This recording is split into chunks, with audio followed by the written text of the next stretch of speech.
Today at Willow Canes, we had a vaping workshop for all students. Vaping has reached epidemic levels in high schools, and they take many forms. Primarily, we see vapes that have either nicotine or what they may call juice, and we also see vapes that have a concentrated form of marijuana, which contains THC, the chemical that makes people high. They can come in many shapes and sizes, and more can be found by Googling them and looking for what the different vape devices look like. The reason why we think this is such a big problem, and it's not just a Willow Canyon problem or a Desert problem, but it's really a nationwide problem. Right now, statistics say that upwards of 43% of high school seniors have tried vape in their lifetime, and 37% of high school seniors have used vape in the last 12 months.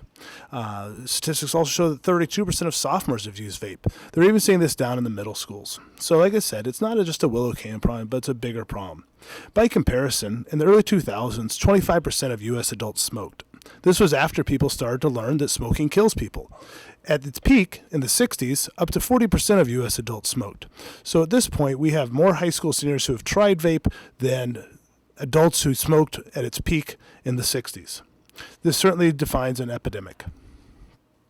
The new term they're using for the illness produced from vaping is e-cigarette or vaping product use associated lung injury, otherwise known as EVALI. This is a picture on the left of somebody who was admitted to the hospital with EVALI, and on the right, after treatment and stop use of vaping. We certainly can see here that it does affect the lungs.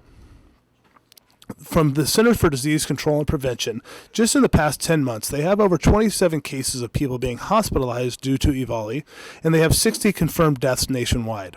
They find that these numbers should be a lot higher, but because EVALI can look like pneumonia or other respiratory illnesses, they don't necessarily, it's difficult to tell until autopsies are completed, so they do predict that these numbers will continue to rise. We want to make sure that students and families are aware of what consequences may happen if students are caught vaping. Right now, students receive 5 days of out-of-school suspension if for a juice or nicotine type vape, and up to 10 days of out-of-school suspension for wax or anything containing THC. One of the things that we've talked about is if this continues, if we don't see a reduction of this type of behavior, what are our next steps? Among those next steps would be that we may move up to 10-day suspension for violations of any sort of vaping. We've also discussed that we may close bathrooms and have students sign in and out of one central bathroom on campus. Bathrooms tend to be where we see most of this activity, and we feel like we don't want to run a police state. We don't want to close bathrooms. We certainly don't want to sign kids in and out of bathrooms. But if we don't do something to stop this behavior, then we're complicit in it. And we want to make, and more so than us wanting to trust our students, we want to make sure that we don't have to have any students die or get ill from this.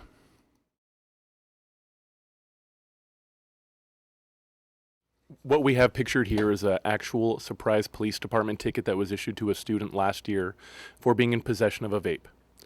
I've been instructed as a police officer on campus that I have no discretion if a student is found to be in possession of a vape, whether it has e-juice or marijuana wax, they will be charged.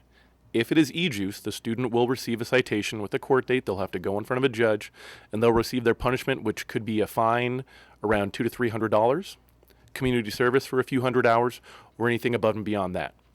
If they have a wax pen on campus, they will not receive a citation. Rather, 3 separate felony charges will be filed. One for possession of drug paraphernalia, one for possession of drugs in a drug-free school zone, and one for possession of a narcotic. All of these are class 4 felonies. When it comes to felonies and misdemeanors, students who are under 18 can have their record expunged if it's a misdemeanor. However, if it is a felony, this is not the kind of thing that can ever be taken off of someone's record, regardless of if they are juvenile or an adult, or even if they try to get their record expunged. Wax pens will be on their record for the rest of their life. Our goal as a school is to not have students be in trouble. And so we're sharing this with students because we don't want them to do the things that can get them in trouble. We have a lot of unknown dangers associated with this, including addiction. If you have felonies on your record, how employable are you? The financial costs of addiction and or of quitting, and the difficulty of quitting. And then most importantly, our students' health and safety. You know, we know what happens to people who smoke cigarettes. Lung cancer is obviously a potential health consequence of smoking. Smokeless tobacco, even people who smoked regular marijuana back in the 60s, we know what happens. We don't know what happens with this stuff. We're starting to get data among the 2,700 people hospitalized and the 60 people dead in the last 10 months. And we want to make sure that our students are not guinea pigs as they collect data on the health risks associated with vaping and wax and e-juice.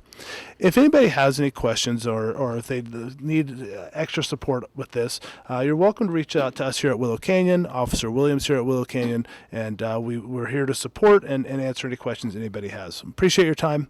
Thank you.